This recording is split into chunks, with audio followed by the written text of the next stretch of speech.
ओम साई राम दोस्तों। आप सभी साईं भक्तों को गुरु पूर्णिमा की हार्दिक शुभकामनाएं। जैसा कि हम सब जानते हैं कि आज गुरु पूर्णिमा का दिन है, जो हमारे बाबा का एक अत्यंत प्रिय दिन है।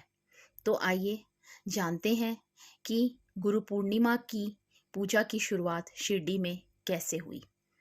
श्री तात्या साहब नूलकर श्री साईं बाबा के अनन्य भक्त थे और अपनी माँ तथा सास के साथ शिरडी आए थे। क्योंकि यह गुरु पूर्णिमा का अवसर था, इसलिए तात्या साहब नूलकर ने श्री साईं बाबा को अपना गुरु मानकर उनकी पूजा की।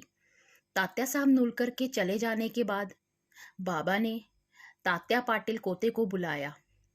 जब संदेश पहुंचा, तब तात्या पाटिल कोते अपने खेत में काम कर रहे थे। संदेश पाकर वे तुरंत बाबा के पास पहुंचे। उस समय बाबा ने तात्या कोते पाटिल से पूछा, वह अकेले मेरी पूजा क्यों कर रहे हैं और तुम पूजा क्यों नहीं कर रहे हो? वास्तव में भक्तगण सदैव बाबा की पूजा करने के लिए उत्सुक रहते थे, परंतु बाबा से पूजा के लिए अनुरोध करने का साहस नहीं करते थे, क्योंकि उन्हें डर था कि बाबा नाराज हो सकते थे।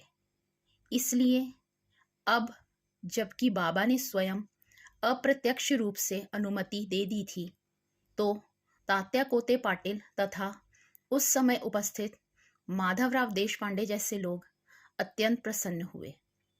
भक्तों में सबसे वरिष्ठ होने के कारण दादा केलकर को गुरु पूर्णिमा के दिन पूजा करने का सम्मान प्रदान किया गया।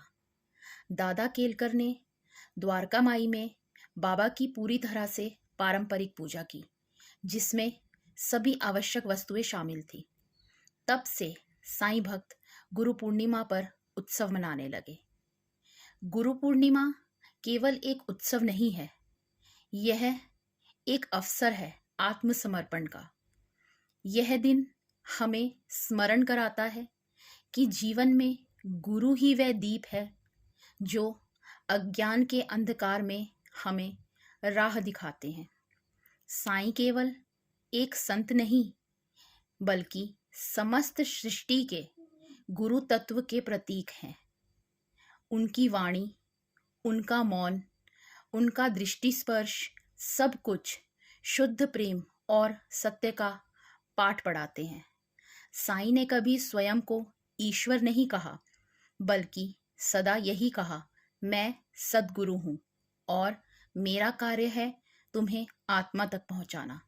गुरु पूर्णिमा का यह दिन हमें यही याद दिलाता है कि जो साईं को गुरु मान ले, उसे फिर कोई ब्रह्म नहीं घेरता। इस पावन अवसर पर आइए हम भी अपने हृदय में साईं को गुरु के रूप में प्रतिष्ठित करें और उनके चरणों में पूर्ण समर्पण करें।